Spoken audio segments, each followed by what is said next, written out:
안녕하세요. 책 읽는 마음입니다. 여러분 드라마 좋아하시죠? 저는 시간이 많지 않아서 유튜브에서 줄거리를 요약해주는 영상으로 종종 드라마를 보는데요. 최근에 더 글로리 정말 인기가 대단했습니다. 드라마 히트 전문가 김은숙 작가님의 작품이었는데 사실 저는 다 보지는 못했어요. 제가 좀 잔인한 내용을 되게 무서워하거든요. 제 큰아이도 저를 닮아서 10대인데도 태어나서 여지껏 공포영화를 한 번도 본 적이 없습니다. 신기하죠? 여하튼 우리나라 드라마는 정말 잘 만드는 것 같습니다. 19세기 프랑스에도 유명한 작가가 있었는데요. 오늘 소개해드릴 소설 올리브나무 숲을 지은 모파상입니다. 저는 이 작품 정말 몰입해서 눈 깜짝할 사이에 읽었는데 상당히 흥미진진하고 지루할 틈 없이 전개되는 스토리가 인상적이었어요. 그리고 결말이요, 정말 오묘합니다. 모파상의 스타일인 것 같아요. 과연 어떤 이야기인지 바로 들려드리겠습니다.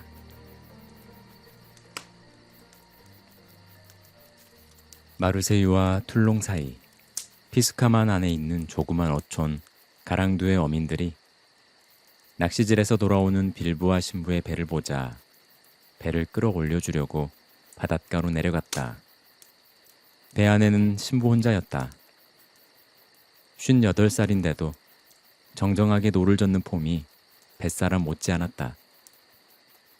근육이 울퉁불퉁한 팔 위로 소매를 걷어 올리고 신부복 자락을 올려 무릎 사이에 끼고 가슴을 좀 풀어헤치고 삼각모는 벗어 옆자리에 놓고 흰 천으로 싼 코르크 헬멧을 쓴 그의 모습은 미사를 주재하기보다는 모험을 떠나는 것이 어울리는 남부 사람으로서는 이상하게 건장한 교직자의 풍모였다. 가끔 그는 배댈 곳을 잘 살펴보려고 뒤를 돌아본 다음 박자를 맞추어 규칙적으로 힘차게 다시 노를 젓는 것이었다. 그것은 마치 서툰 남쪽 뱃사람들에게 북쪽 사람들이 얼마나 배를 잘 젓는지 새삼 보여주려는 것 같았다. 급히 달려오던 배는 바닷가에 닿자 앞머리를 쳐박고 해변 끝까지 기어오를 듯 모래 위를 미끄러지더니 뚝 멈추어 섰다. 신부가 오는 것을 바라보던 사내 다섯이 상냥하고 호의에 찬 표정으로 다가갔다. 그래, 많이 잡으셨습니까? 그들 중 한 사람이 심한 남부 사투리로 말했다. 빌부와 신부는 노를 거두어 놓고 삼각모를 쓰려고 헬멧을 벗었다. 걷어 올렸던 소매를 내리고 옷단추를 채운 다음 이 마을 사제로서의 태도와 위엄을 갖추고 자랑스럽게 대답했다. 아주 많이 잡았다네. 농어 3마리, 곰치 2마리, 놀래기도 몇 마리 잡았지. 고기잡이꾼 5사람이 배 가까이 다가와서 배전 너머로 몸을 굽히고 감정가나 되는 듯이 죽은 물고기들을 살펴보았다. 살찐 농어, 머리가 넓적하고 징그럽게 생긴 바다뱀, 곰치, 그리고 오렌지 껍질과 같이 금빛 얼룩띠 무늬가 있는 보랏빛 놀래기 같은 물고기였다. 그들 중 한 사람이 말했다. 신부님, 제가 댁에까지 들여다 드리겠습니다. 고맙네. 사람들과 악수를 하고 나서 신부는 걷기 시작했다. 한 사람만 그를 따라가고 남은 사람들은 배를 거두기로 했다. 신부는 발걸음을 크게 떼면서 힘차고 위엄있게 천천히 걸었다. 힘을 들여 노를 저은 뒤라 아직도 몸이 더워 올리브 숲의 가벼운 그늘 아래를 지날 때는 가끔 모자를 벗고 그 반듯한 이마에 아직도 훈훈하긴 하지만 먼 바다 위에서 불어오는 은은한 미풍으로 적잖이 신선해진 저녁 공기를 쐬었다. 빳빳하고 짧게 깎은 흰머리로 덮인 그 이마는 신부라기보다는 오히려 군인의 이마에 가까웠다. 바다를 향해 펼쳐진 경사진 커다란 골짜기 한복판에 언덕이 있고 그 언덕 위에 마을이 보였다. 때는 7월의 저녁이었다. 멀리 톱날 모양으로 서 있는 산봉우리에 거의 닿을 것 같은 눈부신 태양이 먼지를 뒤집어 쓴 하얀 길 위의 신부의 그림자를 비스듬히 길게 던졌다. 그의 큰 삼각모는 길가 올리브숲 위에 검고 큰 그늘을 던지며 지나가 마치 장난이나 하는 듯 부딪히는 나무마다 급히 타고 올라갔다가는 다시 툭 땅으로 떨어져 나무 사이를 기어갔다. 빌부와 신부의 발밑에서는 가는 먼지가 부옇게 피어올랐다. 여름이면 프로방스 지방의 모든 길을 덮어버리는 희뿌연 가루가 주위에서 연기처럼 피어올라 신부복 자락을 차츰차츰 밝은 회색빛으로 덮어버렸다.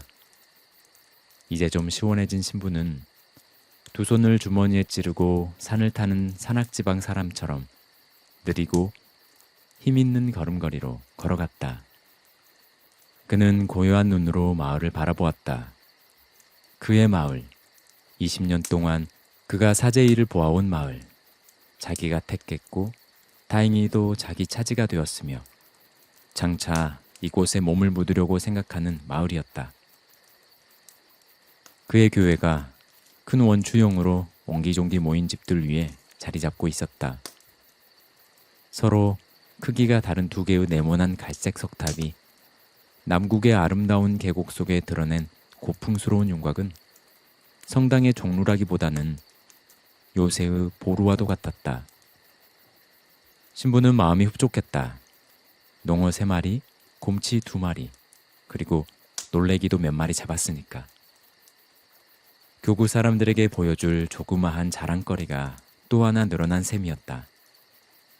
나이는 많지만 마을의 누구보다도 체력이 좋다는 이유로 존경을 받고 있는 그에게는 이처럼 대수롭지 않은 천진스러운 자랑이 가장 큰 즐거움이었다. 그는 권총을 쏘아 꽃가지를 꺾을 수도 있었고 때로는 예전에 연대의 검술 조교를 한 옆집 담배가게의 주인과 검술 연습을 하기도 했으며 바다에 나가면 누구보다도 헤엄을 잘 쳤다. 그는 바로 한때 명성이 높던 멋쟁이 빌부와 남작이었다. 그는 사랑의 상처를 받은 32살에 신부가 되었다. 유서 깊고 독실한 왕당파 집안 피카드르가에서 태어났고 그의 집안은 대대로 아들을 낳으면 군인이나 사법관 또는 성직자를 만들었으며 그래서 그도 처음에는 어머니의 권고를 따라 성직자가 되려고 생각했었다. 하지만 그 후 아버지의 반대로 목표를 바꾸어 우선 파리로 가서 법률을 공부한 다음 재판소의 요직을 얻기로 결심했었다. 그러나 그가 공부를 거의 마쳐갈 때쯤 아버지는 늪에서 사냥을 한 것이 원인이 되어 폐렴으로 죽고 어머니도 갑작스러운 불행에 심통한 나머지 얼마 지나지 않아 세상을 떠났다. 그리하여 갑자기 막대한 재산을 상속받은 그는 다른 어떤 직업을 가질 계획을 버리고 부유한 사람으로 살면 그만이라고 마음을 정했다. 비록 신앙과 전통과 계율로 인해 그는 아름답고 총명한 청년이었으므로 사람들의 호감을 받았고 귀족 사회에서 인기를 차지했다. 그리하여 그는 젊고 바르고 부유하고 존경받는 청년으로 인생을 즐겼다. 그런데 우연히 어느 친구의 집에서 몇 번 만났던 것이 인연이 되어 한 젊은 여배우를 사랑하게 되었다. 아직 나이 어린 콩세르 바투아르 음악학교의 생도로서 오데온 극장에 처음으로 출연하여 격찬을 받은 여자였다. 절대적인 진리를 믿는 사람처럼 그는 격렬하게 모든 열정을 기울여 그 여자를 사랑했다. 처음 무대 위에 나타나 큰 성공을 거둔 바로 그날 환상적인 연기를 배우했던 그 여자를 바라보면서 그는 사랑에 빠졌다. 그녀는 아름다웠다. 선천적으로 성격이 간사했지만 그 태도는 천진한 어린애 같았다. 그는 이것을 천사와 같은 모습이라고 불렀다. 그녀는 남자를 완전히 정복하는 법을 알았다. 단번에 그를 열병에 걸린 목류병자, 한 번의 눈짓과 치맛자락으로 마음속에 치명적인 정욕에 불이 붙은 사랑에 취한 미치광이로 만들 줄 알았다. 그래서 그는 그 여자를 애인으로 삼고 무대에서 데리고 나와 4년 동안 갈수록 뜨거워지는 열정으로 그녀를 사랑했다. 그는 물론 자기의 명성, 가문의 명예로운 전통도 버리고 그녀와 결혼했을 것이다. 어느 날 여자를 자기에게 소개해준 친구와 그녀가 오래전부터 부정한 관계를 맺어왔다는 것을 알아내지 못했다면 비극은 그 여자가 임신 중이라는 사실이었고 또 아기를 낳으면 그가 곧 이 여자와 결혼할 결심을 한 때여서 더욱 비참했다. 그는 증거로 서랍 속에서 발견한 몇 통의 편지를 손에 쥐자 그의 본성인 야만적인 야수성을 드러내어 여자의 부정함과 불의와 추행을 문책했다.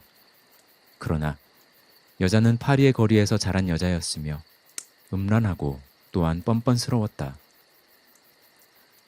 한 남자만이 아니라 다른 남자에 대해서도 자신이 갖고 있었고 또한 단순히 대담성을 과시하기 위해 바리케이트 위에라도 올라갈 수 있는 하층 사회의 딸들같이 대담했으므로 그에게 대들며 그를 비웃었다.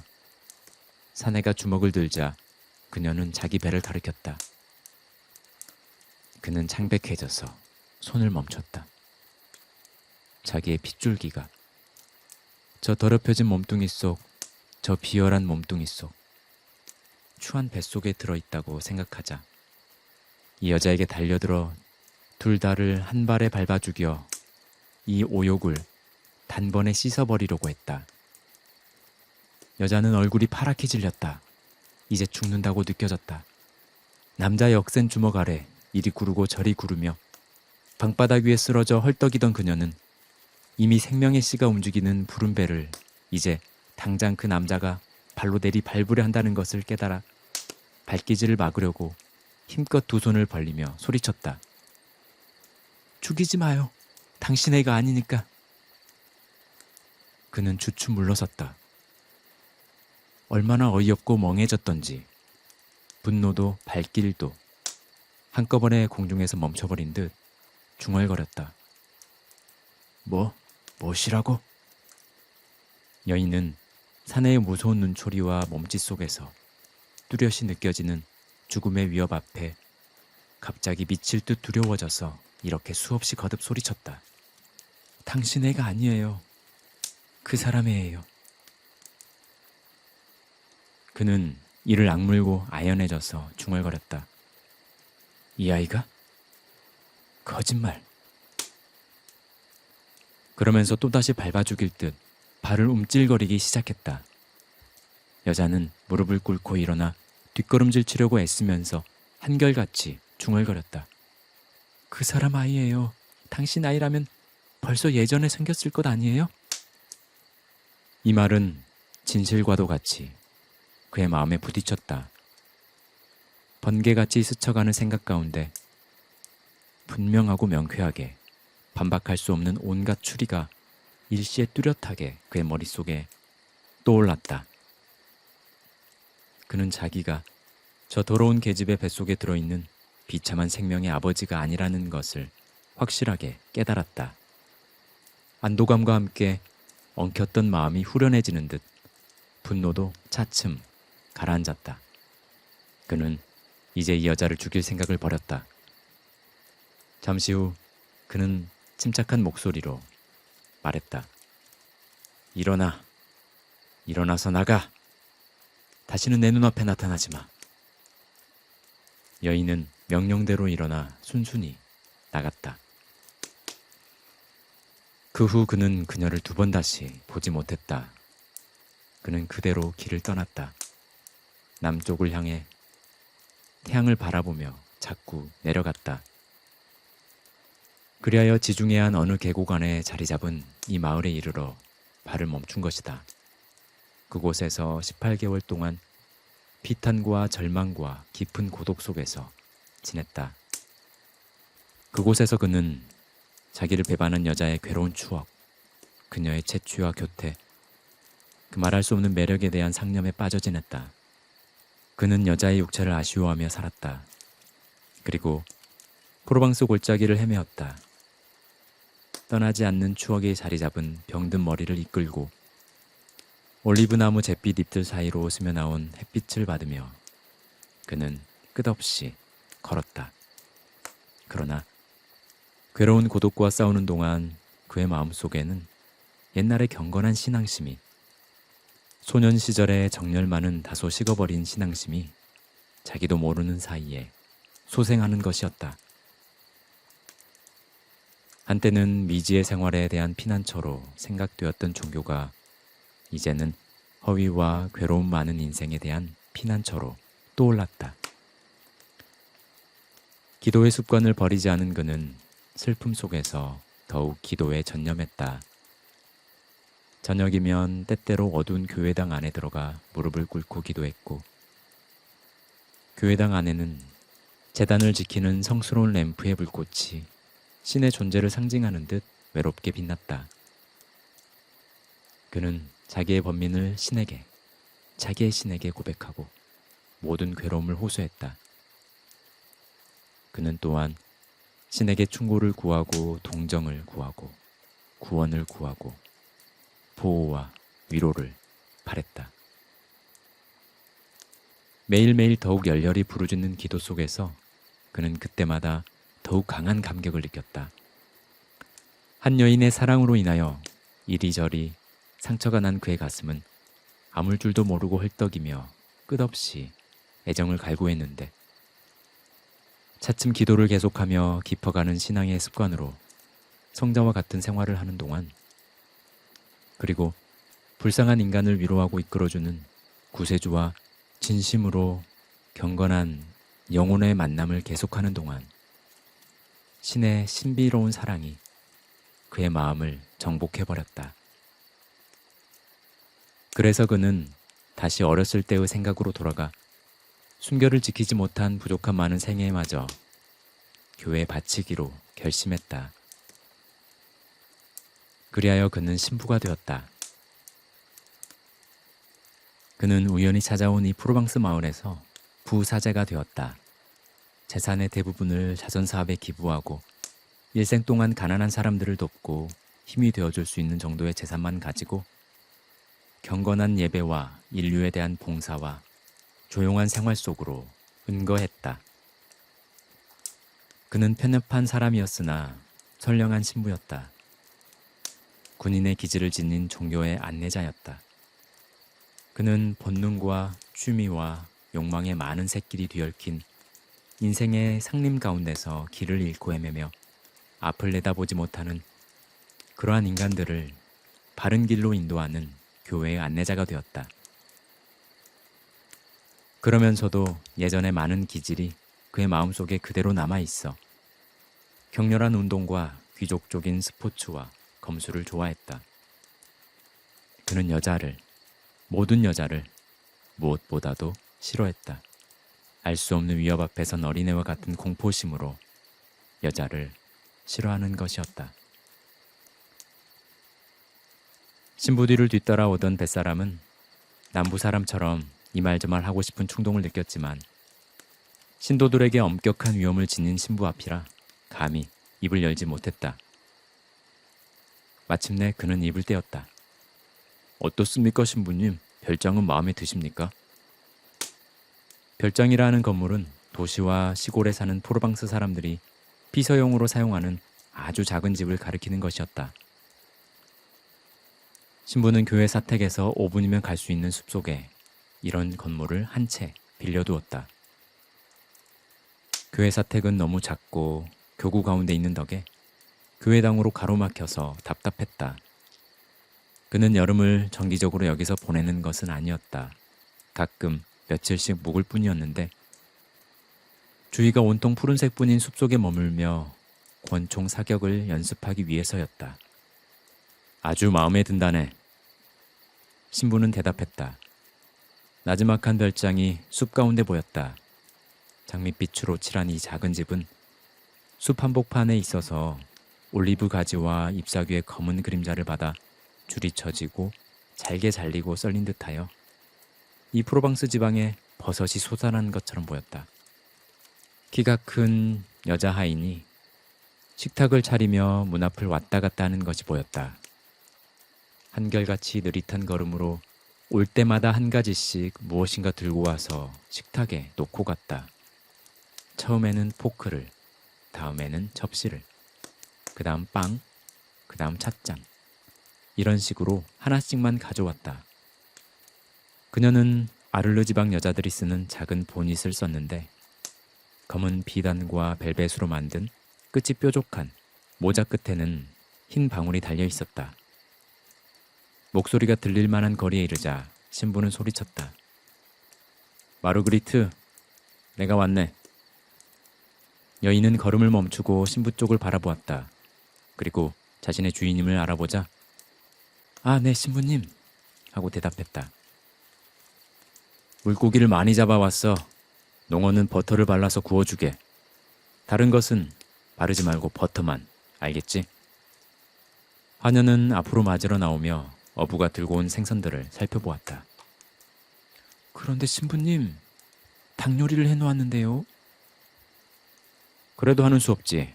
갓 잡아온 생선을 하루 묵혀서 먹을 수는 없지 않나. 한번 오늘은 든든히 먹어봐야겠군.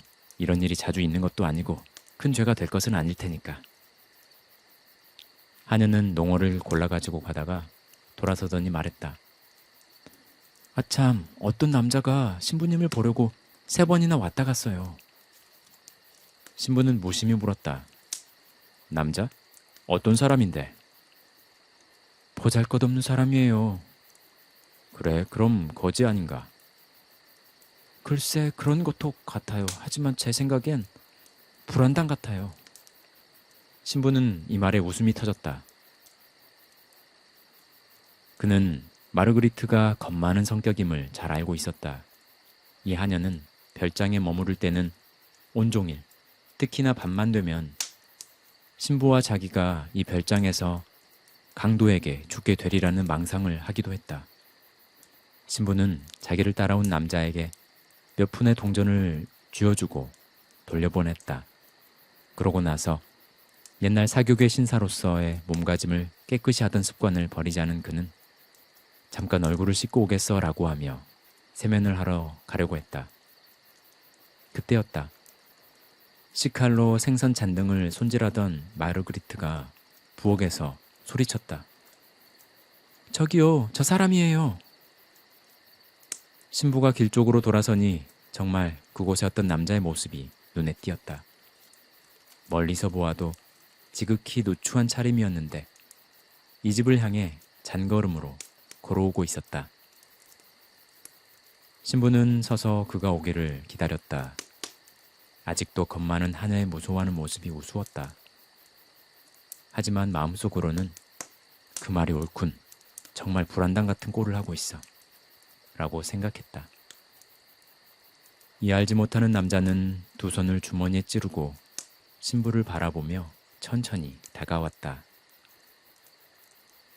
곱슬곱슬한 금빛 수염이 났고 구불구불한 머리칼이 부드러운 펠트 모자 밖으로 빠져나와 흩어져 있었다. 그는 젊은이였다.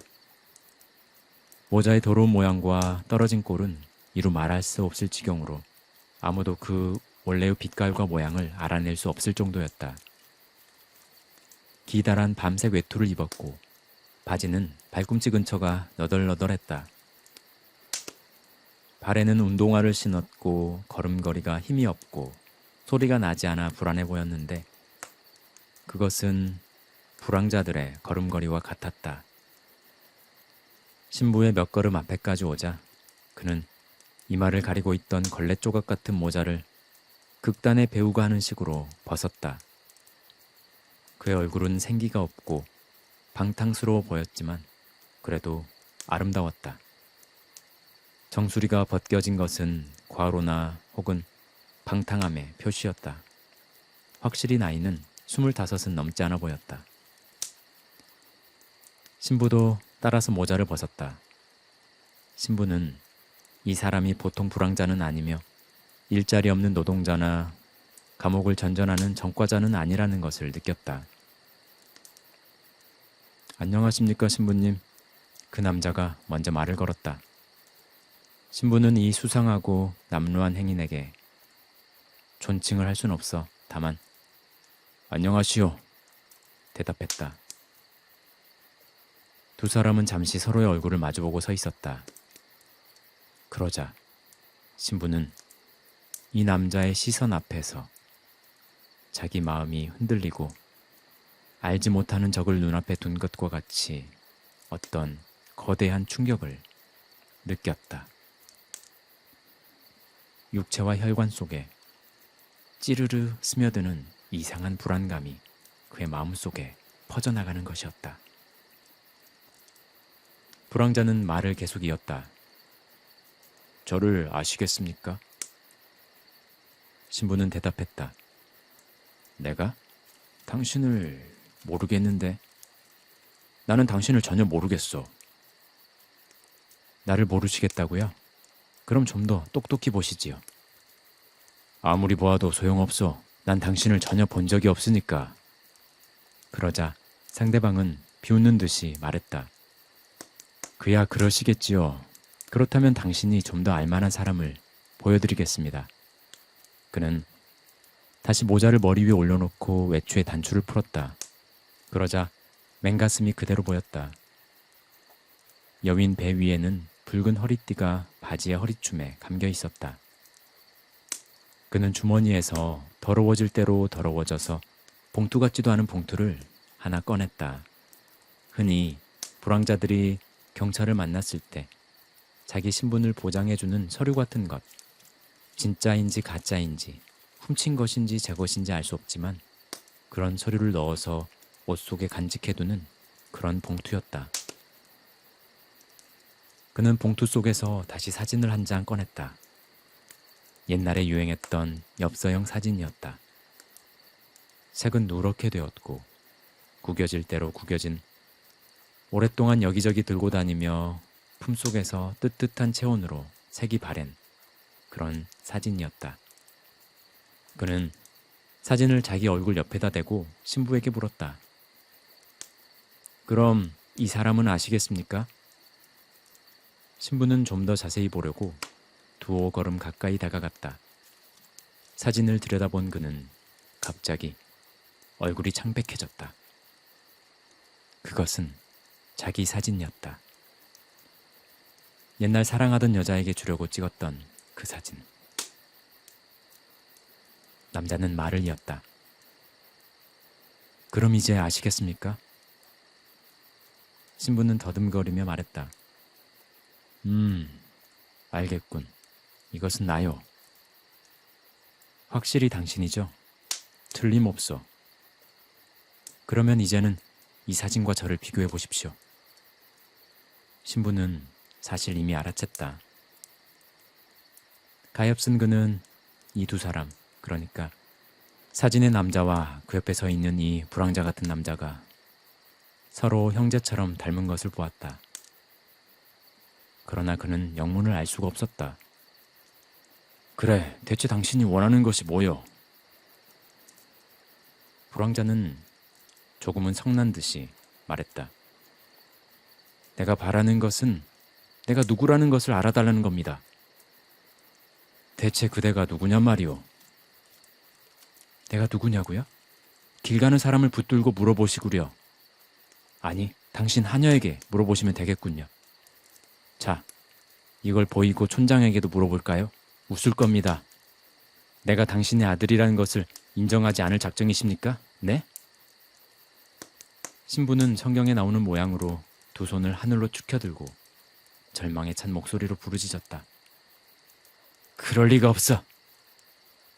젊은이는 바로 그 앞에 다가가서 얼굴을 들이밀며 그럴 리가 없다고요? 신부님, 거짓말은 치웁시다. 네? 위협하는 듯 두 주먹을 꼭 쥐었다. 그가 너무나 굳은 확신을 가지고 말하므로 신부는 한 걸음 뒤로 물러서며 지금 둘 중에 누가 거짓말을 하는지 고민했다. 그러나 신부는 다시 한번 단정했다. 나는 아직까지 자식을 가진 일이 없소. 애인을 가진 적도 없습니까? 신부는 잠잠히 고백했다. 그건 있지. 당신이 그 여자를 쫓아낼 때 임신 중이었죠?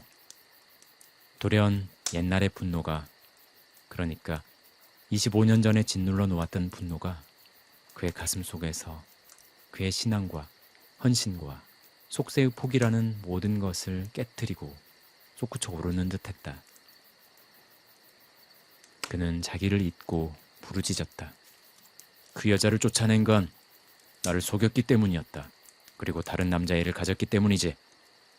그것이 내 자식이었다면 죽여버렸을 것이야. 알겠나? 만약 그것이 너라면. 이번에는 젊은이 쪽이 신부의 진정한 분노에 놀라 당황했다. 그는 잠시 후 좀 더 부드러운 말로 대화를 이어갔다. 누가 그랬습니까? 다른 남자애라고요. 물론 그녀가 제 입으로 말했지. 나에게 대들면서. 그러나 젊은이는 이 말에 구태여 반대하려고 하지도 않고 사건을 가리는 냉혹한 태도로 결론을 지었다. 그야 어머니가 잘못 말한 것이죠. 그뿐입니다. 분노의 물결이 지나간 후 잠시 냉정을 회복한 신부는 다시 물었다. 누가 그랬지? 너가 내 아들이라고 말이야. 어머니죠. 돌아가실 때 또 이걸 보여주었고. 그는 또다시 그 작은 사진을 신부의 눈앞에 내밀었다. 신부는 그것을 받아들고 천천히 오랫동안 가슴이 찢어지는 듯한 고통을 느끼면서 이 알지도 못하는 남자와 자기의 옛날 모습을 비교해 보았다. 더 의심할 것 없이 확실히 자기 아들이었다. 거대한 슬픔이 마치 옛날에 저지른 죄의 가책과 같이 말할 수 없게 괴로운 감정이 그의 가슴속을 메웠다. 그는 어느 정도는 알 수 있었지만 대부분 추측할 수밖에 없었다. 여자와 헤어질 때의 그 난폭한 광경이 다시금 그의 눈앞에 떠올랐다. 자기의 목숨을 구하려고 그 부정한 계집이 거짓말을 던진 것이다. 그리고 그 거짓말은 훌륭히 목적을 달성했다. 그리하여 그의 아들이 세상에 나와 성장하여 길거리를 헤매는 더러운 불황자가 되었다. 염소가 짐승의 냄새를 풍기듯 죄의 냄새를 풍기는 불황자가 되었다. 신부는 조용히 말했다. 나하고 좀 걸으면서 자세히 이야기를 해볼까? 상대방은 비웃음을 띠고 말했다. 물론이죠. 여기까지 온 것도 다 그 때문인걸요. 두 사람은 나란히 서서 올리브나무 숲으로 걸어갔다. 해는 이미 뉘엿뉘엿 지고 있었다. 남부의 황혼의 찬 기운이 벌판 위에 보이지 않는 장막을 펼쳤다. 신부는 몸이 떨렸다. 성직자다운 태도로 눈을 치켜뜰 때 그의 주위에는 어디나 올리브의 작은 회색빛 이파리가 하늘에 매달려 바르르 떠는 것이 눈에 띄었다. 저 성스러운 나무, 그 약한 그늘 아래 이 세상의 가장 큰 고뇌였던 예수 그리스도의 단 한 번의 절망을 가리워준 그 올리브 잎이 있었다.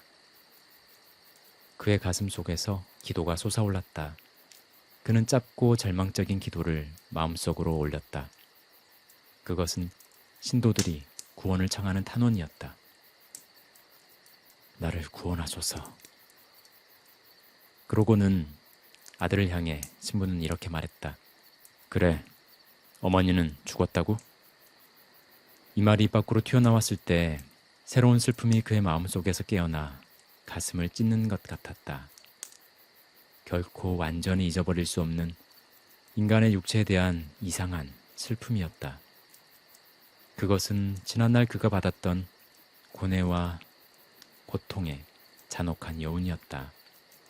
아니, 그보다도 이제는 그 여자가 죽어버린 이상 추억의 상처밖에 남지 않은 청년 시절의 저 기쁘고 짧았던 행복의 전율이었다.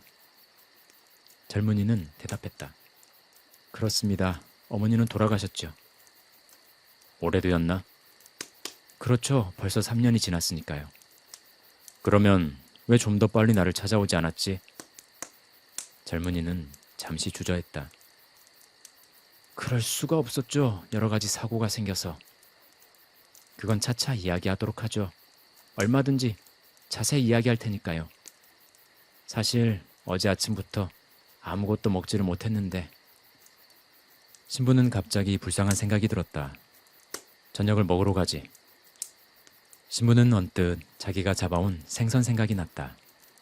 이것을 닭 요리와 함께 내놓으면 저 비참한 자식에게 훌륭한 저녁이 되리라는 생각이 들자 본능적인 막연한 기쁨이 마음속에 떠올랐다.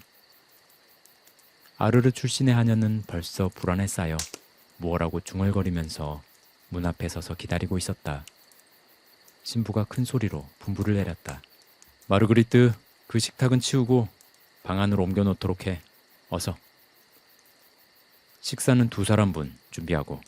하녀는 주인이 이런 악당과 식사를 같이 하려는 것을 보고 어찌해야 좋을지 몰라 그대로 서 있었다. 그러자 빌보아 신부는 자기를 위해 차려놓은 식기를 스스로 치우며 아래층 하나밖에 없는 방으로 식탁을 옮기기 시작했다. 5분 뒤 신부는 불황자와 마주 앉아 있었다. 앞에 놓인 양배추 수프 그릇에서는 더운 김이 구름처럼 모락모락 피어올랐다. 그릇에 가득 찬 수프를 젊은이는 차차 숟가락을 빨리 놀려 들이마시듯 먹기 시작했다.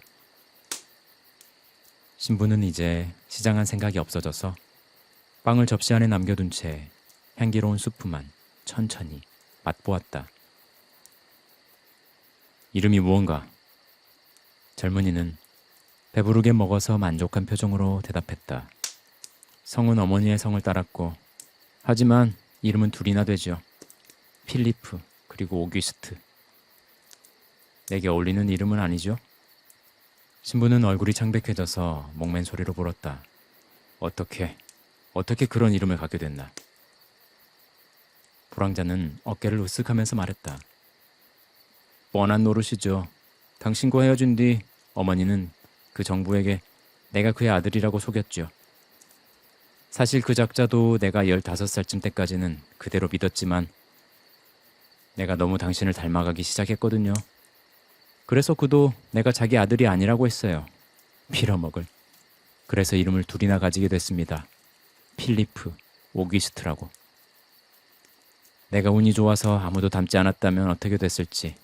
지금쯤 필리프 오기스트 드 프라발롱 자작이라고 그자의 성과 이름을 똑똑히 가질 수 있었을 텐데. 상원의원 프라발롱 백작 말입니다. 나는 스스로 재수없는 놈이라고 이름 지었죠. 어떻게 그리 자세한 내막을 알게 됐나? 내 앞에서 말다툼이 한바탕 벌어졌죠. 아주 대판 싸움이.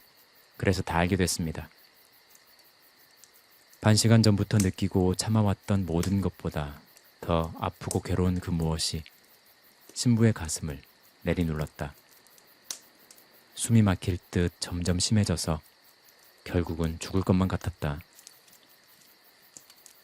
이 고통은 그가 들은 여러 가지 사건에서 오는 것도 아니고 그것을 이야기하는 이 남자의 태도, 도덕적 오물에 시궁창이 흐르는 것을 느꼈다.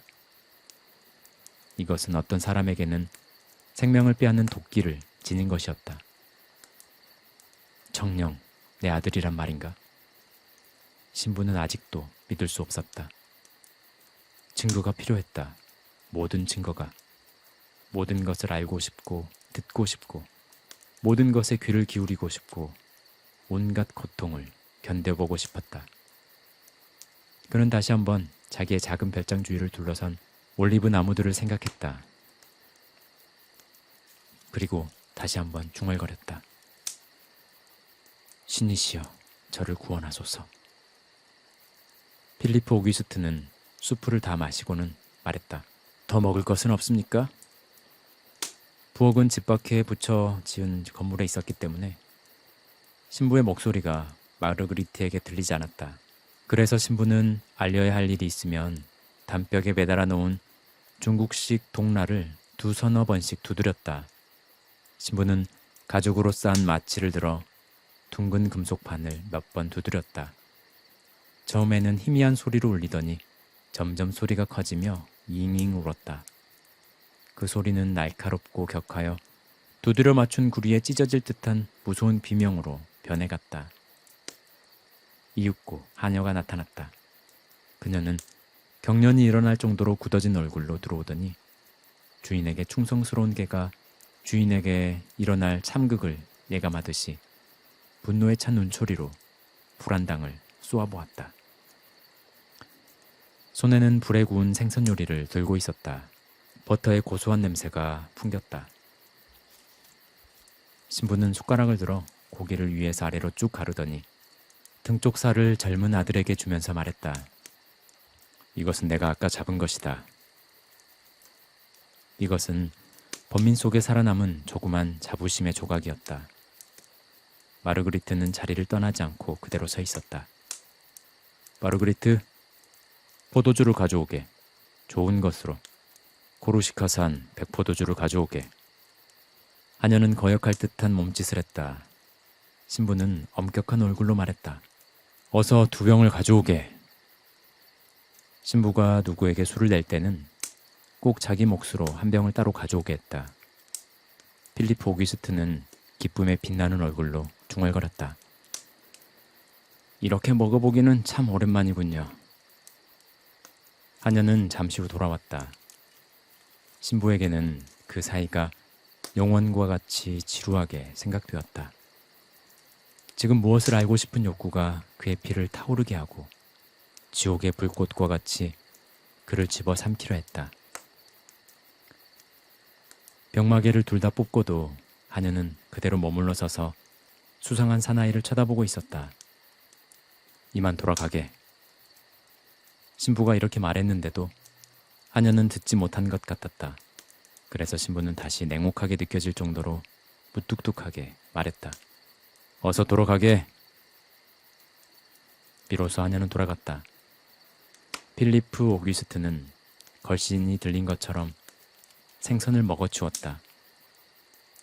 신부는 아들을 바라보다가 자기를 닮은 얼굴에서 비천한 꼴을 발견하고는 점점 놀라며 절망 속으로 빠져들었다. 그는 입에 작은 것도 베어 삼킬 수가 없었다. 그래서 머릿속에 떠오르는 의문 가운데 제일 먼저 알고 싶은 것이 무엇인가 찾으며 마침내 조용한 목소리로 물었다. 죽은 원인은 무엇인가? 폐병이죠. 오래 앓았나? 1년쯤 될까요? 1년 반쯤?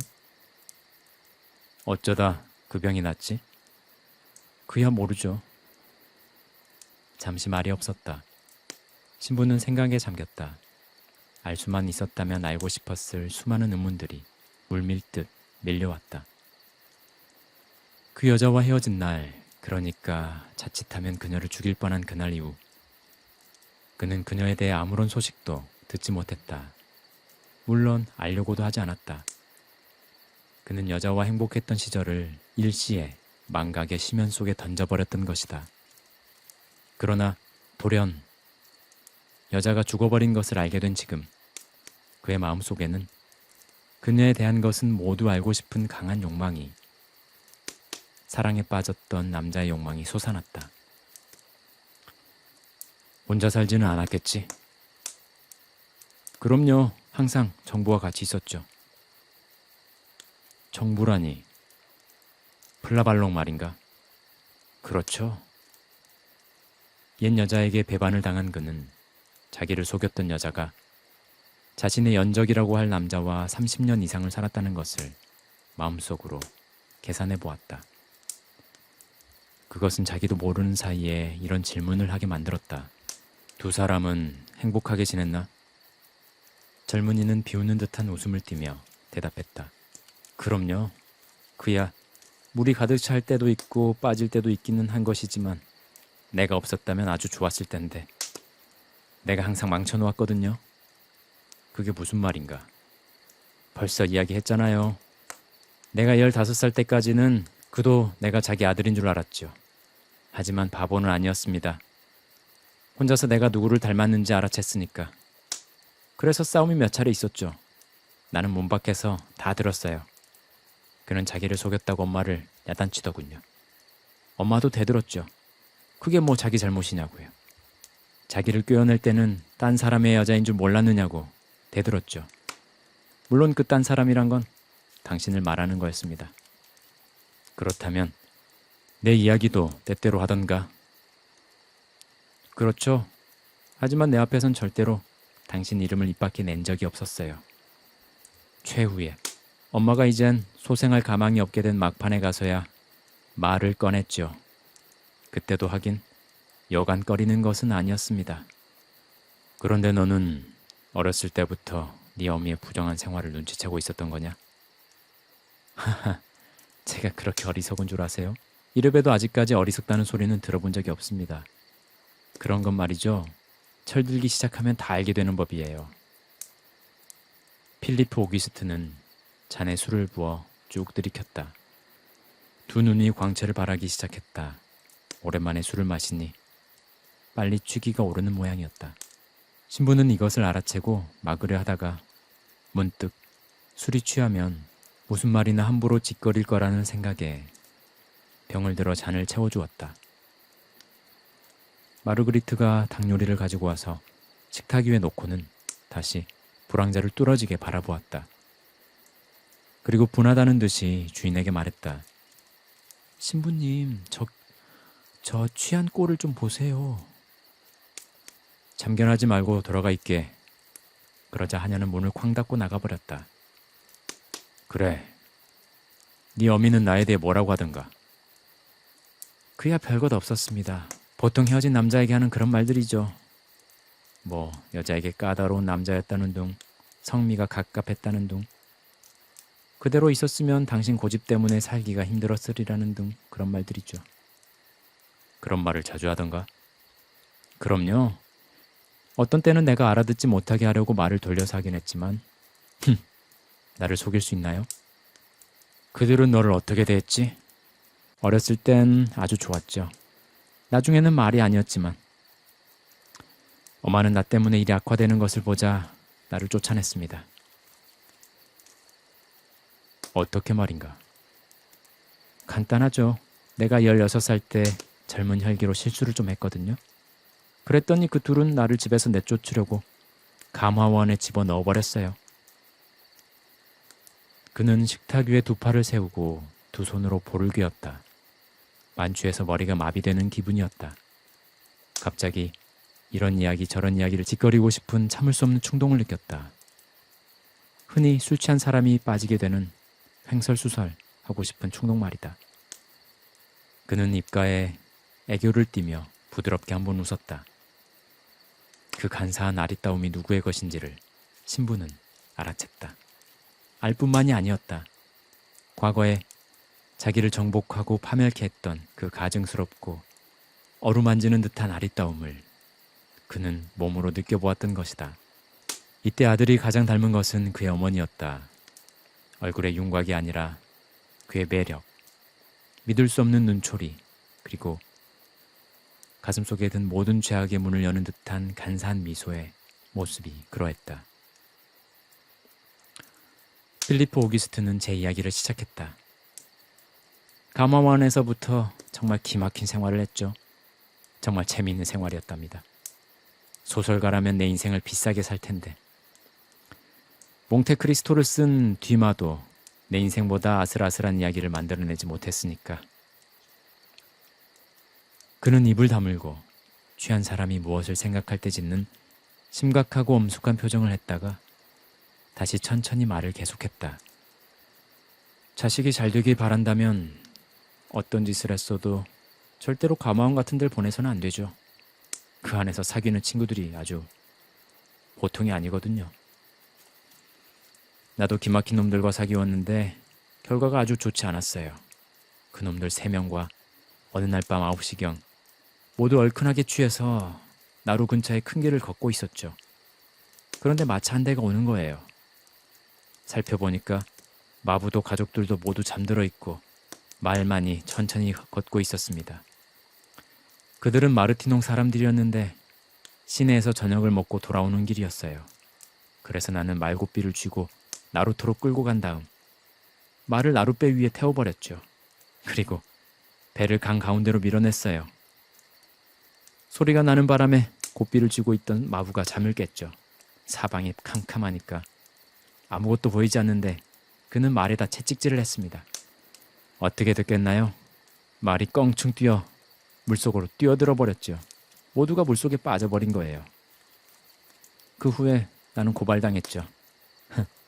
장난삼아 목욕하는 꼴이나 좀 보려고 했을 뿐이었는데 여하튼 가마우만큼이나 재미있는 곳은 없었어요. 하지만 사실 이런 것들은 이야기할 만한 것이 못 되고 맨 나중에 있었던 일 하나만 이야기하죠. 그건 당신 마음에 꼭 들 거니까. 내가 바로 당신의 원수를 갚았거든요. 신부는 자기 아들을 공포에 쌓인 눈으로 바라보았다. 그는 아무것도 먹지 않고 앉아 있었다. 필리프 오기스트는 다시 이야기를 시작하려고 했다. 좀 이따가 하게. 신부는 몸을 돌려 날카로운 소리가 나는 동라를 두드렸다. 곧 마르그리트가 나타났다. 그러자 신부는 마르그리트에게 분부를 내렸다. 램프를 가져오게. 그리고 식탁에 내놓을 것이 있으면 지금 다 내놓도록. 그리고 내가 동라를 울리기 전까지는 절대로 이곳에 오지 말게. 그 목소리가 얼마나 엄했던지 하녀는 무서워서 온순하게 머리를 숙였다. 하녀가 나가자 식탁 위에 초록색 갓을 씌운 램프와 치즈 그리고 과일이 놓여 있었다. 신부는 단호하게 말했다. 자, 지금부터 이야기를 시작해보아. 필리프 오기스트는 조용히 자기 디저트 접시와 포도주 잔을 채웠다.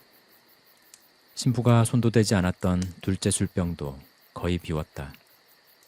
젊은이는 입속에 음식과 술을 한 입 물고 더듬거리며 이야기를 계속했다.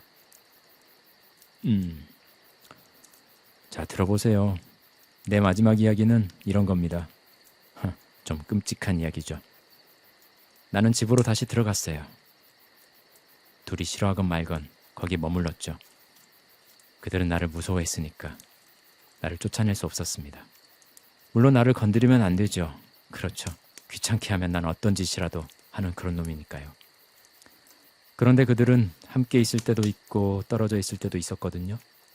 그 작자에게는 집이 2개가 있었는데 하나는 상원 의원의 집이고 하나는 바로 우리 엄마의 집이었죠. 그렇지만 자기 집보다는 엄마 집에 있을 때가 더 많았습니다.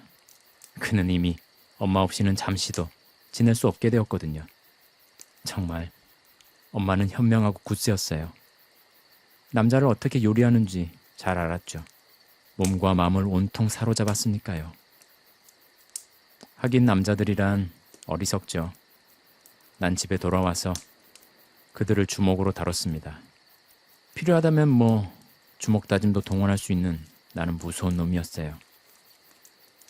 그런데 엄마가 병이 걸리자 그는 엄마를 멜랑 근처 숲속같이 넓은 정원 가운데 있는 큰 집으로 옮겼습니다. 이것이 아까 말한 대로 1년 반 전의 일이죠. 그때는 우리 엄마도 임종이 가깝다는 것을 느꼈어요. 그는 파리에서 매일같이 찾아왔고 아주 슬퍼했죠. 정말 진심에서 우러나오는 슬픔이었습니다. 그런데 어느 날 아침에 둘이서 1시간가량 무엇인가 수군거리더군요. 대체 무얼 저리 오래 중얼거리나 생각하려니까 나를 방 안으로 부르더군요. 그러니까 엄마는 이제 얼마 있다 죽을 것이다. 그러니 백작은 반대하지만 너에게 알려줄 것이 있다. 그런 이야기였습니다. 다른 게 아니라 아직 살아있는 내 아버지 말이야. 이렇게 말하더군요. 그때까지 수없이 물어봤는데 엄마는 언제나 아버지의 이름을 숨겨왔죠. 그걸 알아내려고 엄마의 뺨을 때린 적도 있었는데 말입니다. 내가 하도 귀찮게 구니까 당신이 한 푼도 남기지 않고 죽어버렸다고 하더군요. 보잘것없는 남자였다고, 소녀 시절의 실수였다고 하는 둥 어찌나 잘 둘러대든지 난 당신이 죽었다고 꼬박 믿고 있었죠. 안라그지 앉아있던 백작이 로제트, 안 돼, 안 된다고 그렇게 말하더군요. 엄마는 침대 위에 일어나 앉았죠. 난 지금도 그 광대뼈 근처에 빨갛고 눈만 빛나던 모습이 선하게 보이는 것 같아요. 엄마는 어쨌든 나를 사랑했으니까. 그러더니 엄마는 백작을 향해 말했죠. 그럼 이 애를 위해서 무엇인가 해줘요, 필리프. 엄마는 늘 백작을 필리프라고 부르고 나는 오규스트라고 불렀죠. 그랬더니 백작이 미친 사람같이 소리를 쳤습니다. 저 불량배에게, 천만에 저 악한 놈에게는, 저 전과자에게는 아무것도 해줄 수 없어. 내가 벌컥 화를 내려고 하니 엄마는 말을 못하게 막고 그를 향해 말하더군요. 그럼 이 애는 굶어 죽으란 말이에요? 나는 아무것도 가진 것이 없는데. 그는 서슴지 않고 대답했죠. 로제트, 지난 30년 동안 당신에게 해마다 35,000프랑씩 주지 않았소. 합치면 거의 100만 프랑이 넘는데 이와 같이 내 덕분에 당신은 돈의 자유를 느끼며 살아왔지. 사랑을 받으며 행복하게 말이오. 그렇지만 나는 이런 불량배에게는 아무런 책임을 질 수 없소. 오히려 저놈은 요 몇 해 동안 우리의 생활을 망쳐놓지 않았소. 그러니 더 이상 아무 말 하지 마시오. 정 그렇다면 그 사람 이름이나 알려주구려. 더 이상 간섭하지 않을 테니까. 그러자 엄마는 나를 향해 앉았어요. 나는 마음속으로 옳지, 됐다. 정말 아버지를 찾게 되는구나. 그가 돈 많은 사람이라면 참 좋을 텐데. 그렇게 생각했죠. 엄마는 말을 계속 이었습니다. 네 아버지는 빌부와 남작이었는데 지금은 신부가 되어 툴론 근처 가랑두에 사제로 있단다. 저분 때문에 헤어지게 되었지. 그러고는 모든 것을 내게 이야기했어요. 하지만 임신에 대해서는 당신을 속인 것을 감쪽같이 내게 말하지 않았군요. 하긴 여자란 결코 사실을 말하지 않는 법이니까. 그렇지 않나요? 젊은이는 천연스럽게 속에 있는 모든 비열함을 그대로 드러내면서 조소를 날렸다. 그는 계속해서 술을 마셨다. 그리고 역시 웃는 얼굴로 말을 계속했다. 그리고 엄마는 이틀 후에 죽었죠. 우리는 묘지까지 따라갔어요. 그자와 나, 그리고 하인까지. 그자는 소같이 엉엉 울었죠. 우리는 나란히 서 있었습니다. 누가 봤다면 아마 아버지와 아들이라고 했겠지만 나 참.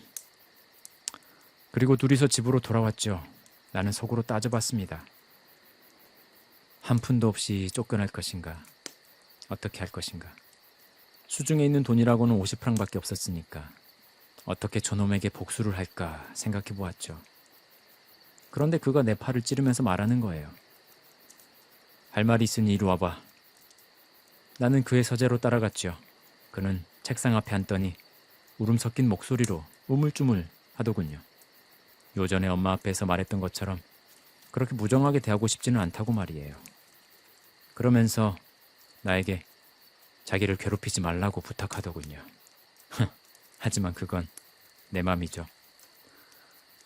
여튼 그는 내게 1,000프랑을 줬어요. 1,000프랑. 그런데 1,000프랑 가지고 무엇을 할 수 있겠습니까? 나 같은 인간이. 나는 그때 그의 서랍 속에 돈이 가득 들어있는 것을 보았죠. 돈 뭉텅이를 보니 그놈을 한 칼에 찔러 죽이고 싶은 생각이 들더군요. 나는 그가 내주는 돈을 받으려고 손을 내밀었고 돈을 받는 대신 그에게 달려들어 눈이 획 돌아갈 때까지 목을 졸라버렸죠. 그리고 그가 거의 죽을 것 같은 모습을 보이기에 입을 틀어막고 밧줄로 꽁꽁 묶은 다음 옷을 벗기고 아주 후련하게 당신의 복수를 해줬습니다. 필리프 오기스트는 기쁨에 숨이 막혀 장기침을 연달아 했다. 신부는 이 젊은이의 잔악하고 즐거운 빛을 띤 약간 말려 올라간 입술에서 옛날 자기의 정신을 잃게 했던 여인의 미소를 또다시 보았다. 그래서 그 다음은 신부는 재촉했다. 그러고는 그때가 12월이었으니까 난로불을 피워두었거든요. 추위 때문에. 그래서 그 옆에 시뻘건 석탄불이 있었는데 난 부직갱이를 들어 시뻘겋게 달구어 그의 잔등에 10십자를 그어주었죠. 8개인지 10개인지 알 수는 없었지만, 그리고 다시 앞으로 젖혀서 배에도 그 정도 만들어주었습니다. 재밌죠? 옛날에는 죄수를 그렇게 표시했다고 하던데 그는 뱀장어처럼 몸을 베베 꼬더군요. 하지만 입을 틀어 막아 놓았으니 소리를 지르지는 못했죠. 그리고 나는 돈뭉치를 12개, 내가 가지고 있던 것까지 앞에서 13개를 움켜쥐고는 도망쳤죠. 나는 하인들에게 백작은 주무시니까 식사 시간까지 깨우지 말라고 전했습니다. 그리고 나는 그가 상원 의원이니 뒷소문이 무서워 아무 짓도 못하리라고 생각했는데 그것은 나의 착각이었어요. 나흘 후 파리의 어떤 음식점에서 붙잡혔죠. 3년 동안 감옥살이를 했습니다. 바로 이게 내가 좀 더 빨리 찾아오지 못한 이유랍니다. 그러고서 그는 또 술을 들이켰다. 그는 알아들을 수 없이 빠른 소리로 말했다. 이젠 아빠? 신부 아빠인가? 재미있는 신부 아빠를 두는 것도 괜찮을 것 같은데 아빠는 젊은 아들을 아주 귀여워해 주어야 합니다. 이놈이 보통이 아니니까. 그리고 그 늙은 놈에게 아주 시원하게 복수를 해주지 않았나요? 아주 후련하게. 옛날 자기를 속인 정부 앞에서 신부를 미치게 했던 그 분노가 다시 솟아올랐다. 고해성사실의 신비 속에서 속삭인 수많은 죄악의 비밀을 신의 이름으로 용서해준 그였지만 지금 그는 자기 자신의 이름으로는 인정도 용서도 해줄 수 없음을 스스로 느꼈다. 그는 이제 자기를 위하여 구원과 자비의 신을 부르지 않았다. 그는 천상과 지상의 어떠한 도움도 이 세상에서 이러한 불행을 받은 자를 구하지 못할 것임을 깨달았기 때문이다. 성직 생활을 통해 꺼져버렸던 그의 터질 듯한 성미와 성급한 기질의 불길이 자기 아들이라는 이 비참한 인물에 대해 걷잡을 수 없는 분노로 폭발했다. 그것은 그가 자기를 닮았다는 사실과 비참한 인간을 자기와 닮게 낳아놓은 부끄러운 어미와도 같다는 사실, 그리고 죄수의 발목에 쇳덩이를 매달아 놓은 듯 이 무례한 아들을 아버지의 발목에 매단 악착스러운 운명에 대해 참을 수 없는 분노의 불길이었다. 그는 갑자기 선명하게 모든 것을 알게 되었고 앞날을 내다볼 수 있었다. 그 충격은 그로 하여금 25년 동안의 꿈과 태평에서 깨어나게 했다. 이제 그는 이 못된 자식을 다루기 위해서 억세게 나와야 한다고, 그래서 한 번에 겁을 집어먹게 만들어야 한다고 즉석에서 깨달았다. 그는 분노에 이를 꽉 물고 벌써 상대방이 취해 있다는 사실에는 상관하지 않은 채 명령했다. 자, 네 이야기가 끝났으니 이제 내 말을 잘 들어라. 너는 내일 아침 이곳을 떠난다. 그리고 내가 지정하는 곳에 가서 살아야 하고 내 허락 없이는 그곳에서 한 발짝도 떠나지 못할 것이야. 생활비는 내가 치러줄 테니. 하지만 얼마 되지 않는다. 나는 돈이 많지 않으니까. 단 한 번이라도 내 명을 거역했다가는 그것으로 끝나는 거야. 그랬다간 재미없는 일이 벌어질 줄 알아라. 술 때문에 머리가 혼란했으나 필리프 오기스트는 이것이 위협이라는 것을 알아챘다. 그의 속에 숨어있던 범죄자가 갑자기 튀어나왔다. 그만둬요, 신부님. 그런 식으로 나에게 했다가는 가만두지 않을 테니까. 딴 놈들처럼 내 말을 순순히 들어야죠. 딴 놈들처럼. 신부는 벌떡 일어섰다. 그는 늙었으나 힘센 건장한 팔로 그놈을 붙잡아 나뭇가지를 꺾듯이 항복을 받고 싶은 마음이 참을 수 없게 솟구쳤다. 그래서 식탁을 흔들어 그의 가슴 앞으로 떠밀며 소리쳤다. 나도 무서울 것 하나 없다. 내 말을 들어. 나도 무서울 것 없는 사람이야. 술에 취한 젊은이는 몸의 중심을 잃고 의자 위에서 비틀거렸다. 그는 자기가 쓰러질 것 같다는 사실과 신부에게 대항할 수 없음을 느끼자 암살자의 눈초리로 손을 내밀어 식탁 위에 있는 칼 하나를 잡으려고 했다. 이것을 본 신부는 식탁을 힘껏 떠다 밀었다. 젊은이는 쓰러지며 방바닥 위에 쓰러졌다. 이어 램프가 굴러 떨어지며 불이 꺼졌다. 잠시 동안 어둠 속에서 유리잔 부딪히는 소리, 그리고는 방바닥 위로 꿈틀거리는 몸뚱이가 기어다니는 듯한 소리가 나더니 이윽고 잠잠해졌다. 램프가 깨지자 갑자기 어둠이 두 사람 위를 덮었다. 너무나 급작스럽게, 너무나 뜻밖의, 너무나 깜깜한 어둠이 닥쳐왔으므로 두 사람은 무서운 일을 당한 사람들처럼 질겁하며 놀란 것이다. 주정뱅이는 벽에 몸을 기대고 웅크려 앉은 채 움직이지 않았다. 신부는 분노를 진정시켜주는 어둠 속에 묻혀 의자 위에 가만히 앉아 있었다. 그에게 덮인 이 검은 장막은 그의 분노를 억누르며 마음속에 솟구쳐 오르는 성급한 충동을 막아주었다. 그리하여 이전 감정과는 다른 비통한 감정이 그의 마음속에 스며들었다. 침묵의 시간. 닫힌 무덤과 같이 깊고 생명이 존재할 수 없는 것 같은 침묵이었다. 밖에서도 전혀 소리가 나지 않았다. 바람 소리도, 멀리서 들려오는 마차 소리도, 개 짖는 소리도 들리지 않았으며 나뭇가지를 지나 벽을 스쳐 지나가는 바람 소리에 그 속삭임조차 없었다. 침묵은 참으로 긴 시간 동안 아마도 1시간가량이나 계속되었다. 그런데 갑자기 동라가 울렸다. 단 한 번 무겁고 빠르고 정말 크게 때린 소리였다. 그러고 무언가 떨어지는 소리와 의자가 넘어지는 소리가 크게 들려왔다.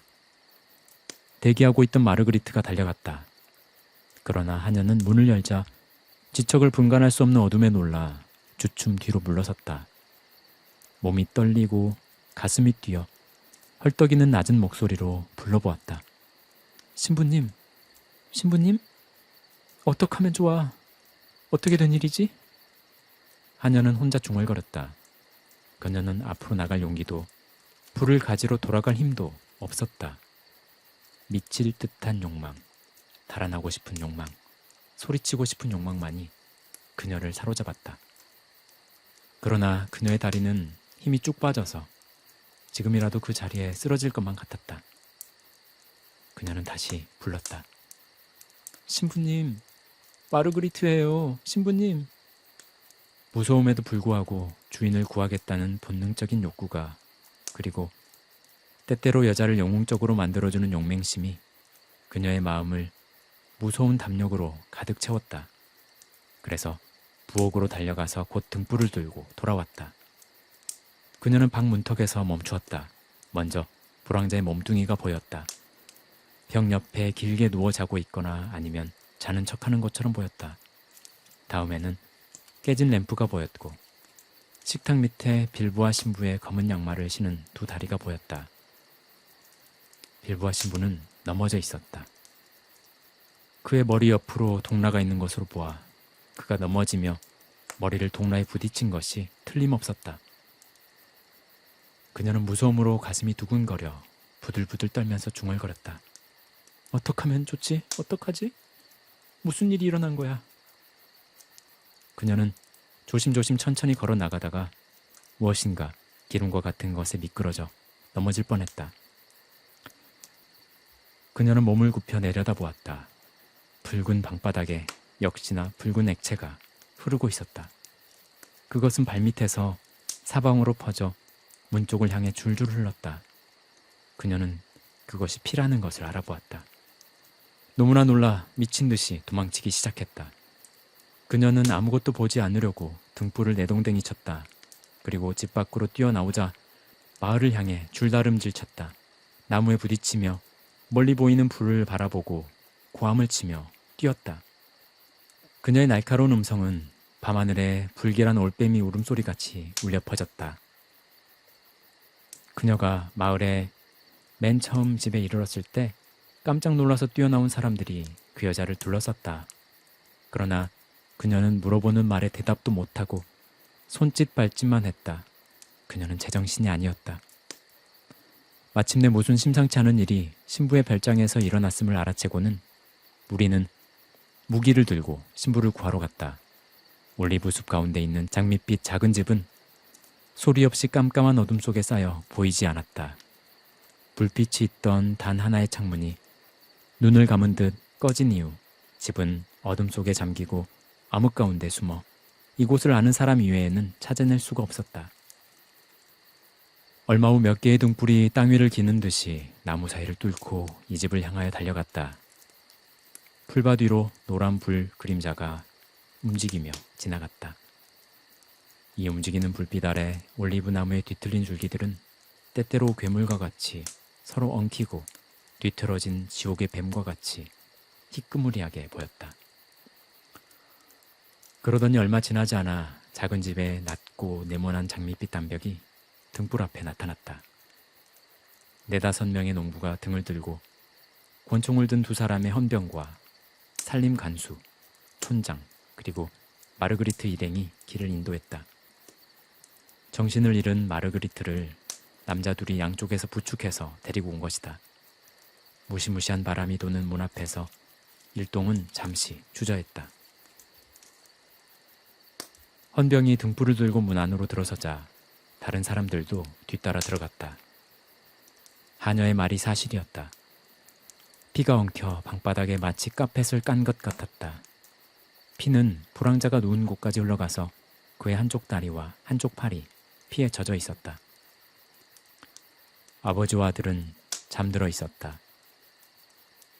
아버지는 목덜미를 베어 영원한 잠이 들었고 아들은 술에 취한 채 골아 떨어져 있었다. 헌병 둘은 술 취한 남자에게 달려들어 잠이 깨기 전에 수갑을 채웠다. 그는 눈을 비비며 깨어났으나 영문을 알지 못했다. 술이 아직도 깨지 않아 멍하니 앉아 있었다. 신부의 시체를 보고 그는 깜짝 놀랐다. 어찌 된 일인지 전혀 알 수 없다는 모양이었다.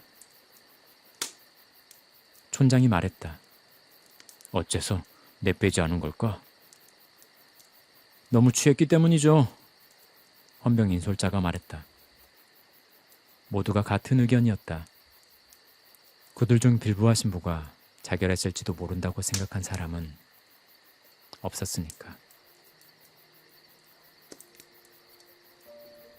네, 이렇게 소설은 끝이 납니다. 어째서 빌부와 신부는 스스로 목숨을 끊었을까 생각해 보았는데요.